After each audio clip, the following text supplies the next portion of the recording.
a very, very broad perspective. So my guest, even though he's no stranger to the microphone, he'll be letting us in on what they are coming up with. It's something novel in town, and I'm sure it's something you will really, really love to be part of. Dr. Abiola Salami is Editor-in-Chief, Pck Performer Africa, and he's joining me right now to talk about the forthcoming event. Dr. Salami, nice to have you in the studios. Good morning. Good morning. It's great to be here. Very well done to the entire Lagos Traffic Radio family for the amazing work you do to help us in Lagos. Beautiful. It's your first time of being here? Yes, first time on Lagos Traffic Radio. All right, so look to your left. We have a big screen there that shows Lagos. What do you make of that?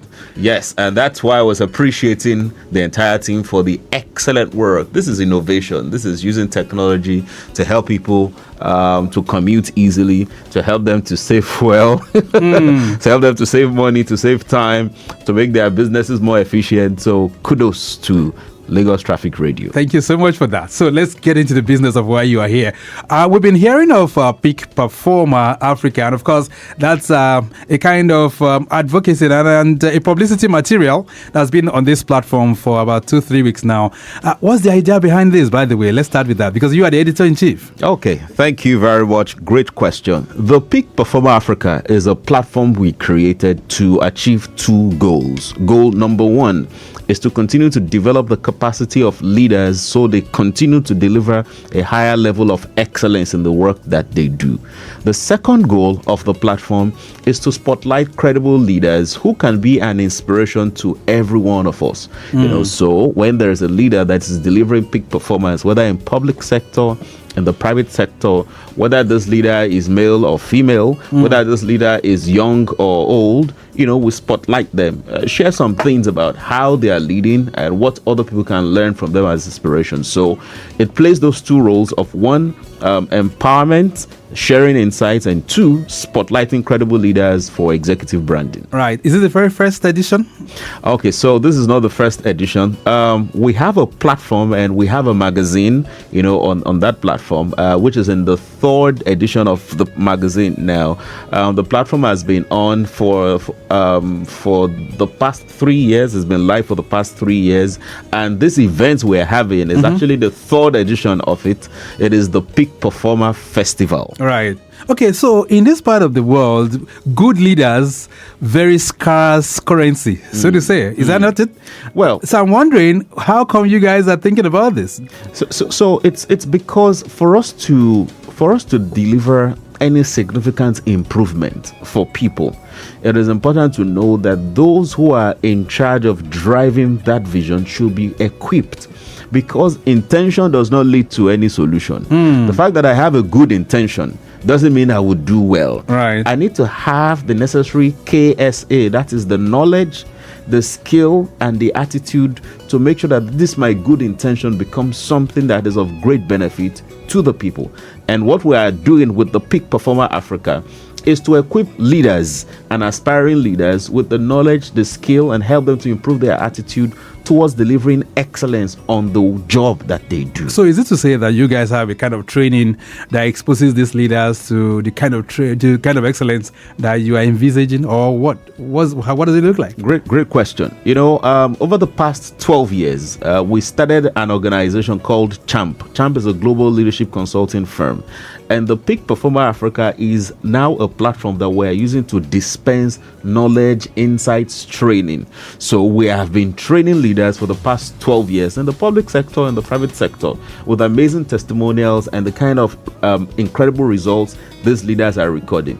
We thought of taking it one step higher by exposing it to more people, to the public, with the Pck Performer Africa. Right, which is very, very good. So any connection between Pck Performer Africa and the brand called Pck itself? No. No connection. No connection. You're very sure of this? No connection. I did the one sponsoring this event? Well, we are open. If they are listening, we are open to collaborating with them. Well, I think it will be a very, very good, a mutually beneficial collaboration. So if you're listening, Pck, I guess you must tap into this, because now that we're talking of having good leaders in Nigeria, this is time for you to tap into that. Yes. All right, so let's just reflect a bit through the past 2 editions of this particular awards. Who are those that have smiled on with this? Oh, well, incredible.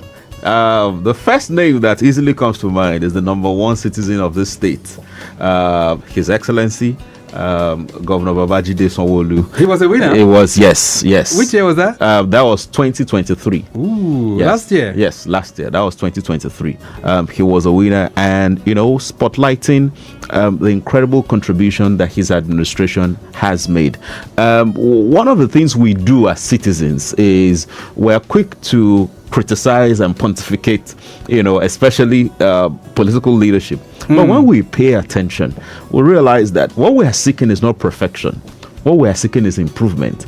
And if somebody has done well, tell them they've done well. If there are areas of improvement, tell them the areas to improve. Not just about focusing on one. So, his incredible contribution, which we've spotlighted a great deal on the platform, is one of them. But that is in public sector. All right. We have other senior leaders that in the private sector that have also won. Can you mention some of them? Okay, so Mr. Aigboje Aigimokwede, for example, the co-founder of Access Bank. That's right. And correct chairman of Access Bank. In the media, we have Prince Patrick Obaigbena, who is the founder of Arise Group and This Day. All right. We have Lady Maiden Alex Ibru, the founder of The Guardian. We have Dr. Mrs. Mosumbelo Lushoga. Okay. We have. All right, so you have a very long list. We have incredible people who have won this award. Now, the fact that those ones have won before, does it mean that they cannot win again? Or what's the criteria for picking these awardees? Okay, great. So it begins with call for nominations, and that is what we're doing right now.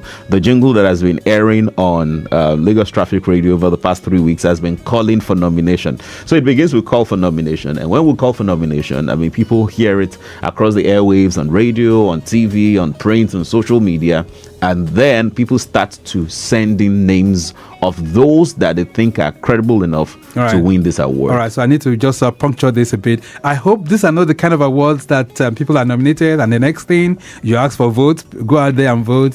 Okay, no, this is not about voting. So here's our process. Because first, for me, let me just express my own opinion in that regard. For me, those kind of awards are not very credible to me, because when you say we are nominate and then vote, then you're telling me you're putting it out for them. You're not really putting up for scrutiny in terms of our competence, right? Yes. So here's our process. Our process is not popularity centered. Oh, good. Our process is credibility centered. Right. So it is popularity centered if you're saying people should vote, but it is credibility centered because on the platform tppafrica.com, on that platform, when you go there to nominate anyone, one of the critical questions you need to answer is, why do you think this individual should win this award? Yeah, so as it's always with awards as well, Dr. Salami, actually there'll be controversial moments too, because sometimes your own judgment might be subjective, and then people begin to think, this person doesn't really qualify.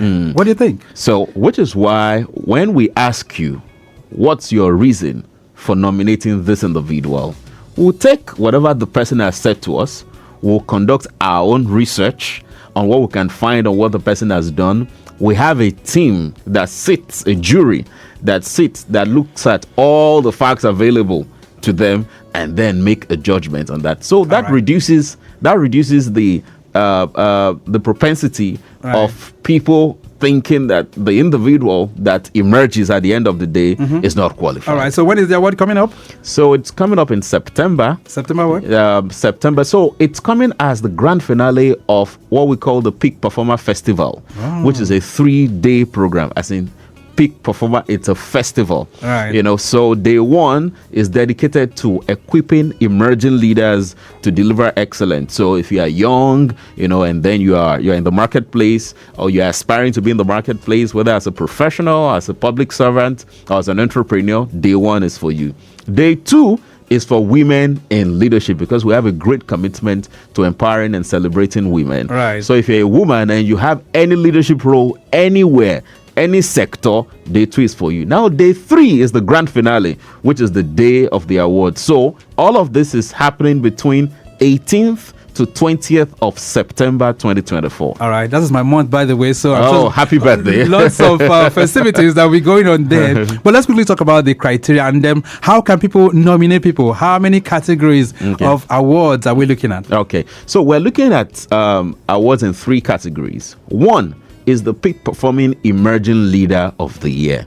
So that is for any young person under 35 in the marketplace who is leading, who's providing guidance, who's providing great leadership, whose leadership is leading to results that is solving a problem for the organization or for the community. A young person, male or female, young under 35 years. The second category is the Peak Performing Women of the Year. Now, the Peak Performing Women of the Year are women that are from 35 and above, who are leading in their own right, who are making change happen, who are delivering excellent results. Because as much as every time we talk about inclusion, and to really drive inclusion, our own commitment is doing two things. One, celebrating the leading lights, women. Two, empowering more women, to also be leading lights. So we're looking for the Peak Performing Woman of the Year. And three is the Peak Performing Leader of the Year. Yeah, and that's for the public sector, right?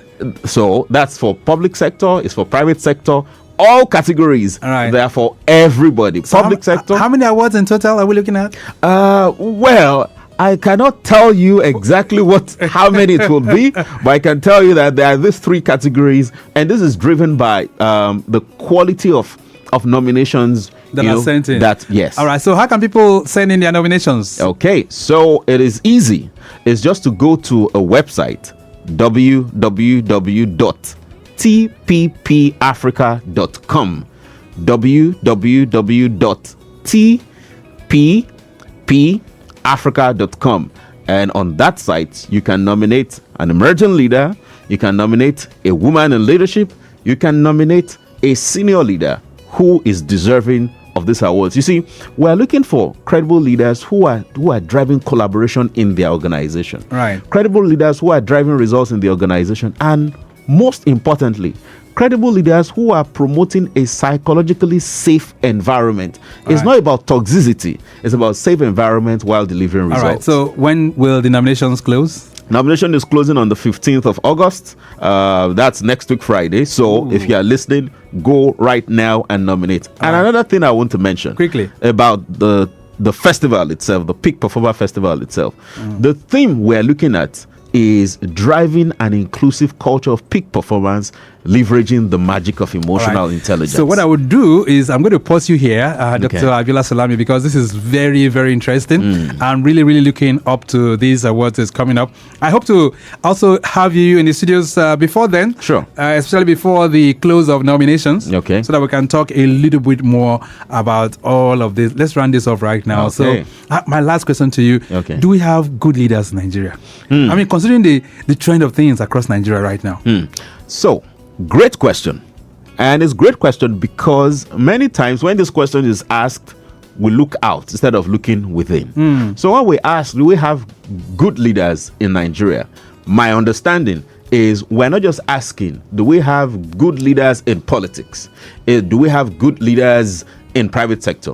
Do we have good leaders at the family level? Do we have good leaders at the community level? So do we have good leaders? My opinion is not about having good leaders or having bad leaders. It is about having leaders who are committed to growth and development. Because somebody said that there are two kinds of people, not the good and the bad, because the good is half bad and the bad is half good. That's right. Right. So it is about those who are committed to learning and growth and delivering service to the people they are leading. All right. I'm going to post you there. Next time we'll continue this. Sure. But Dr. Abiola Salami, thank you so much for being here. Thank you for having me. I do appreciate you. Please go out there and make sure you vote. I can tell you we've got some great people, great minds, great character that can become great leaders in this country. Let's do our bit to also vote for these people so that they can become award winners. Dr. Salami, thank you so much for being here. Thank you for having me. Okay, then we're going to just take a little break. When we return, birthday profile before we hit Ikeja Electric and you.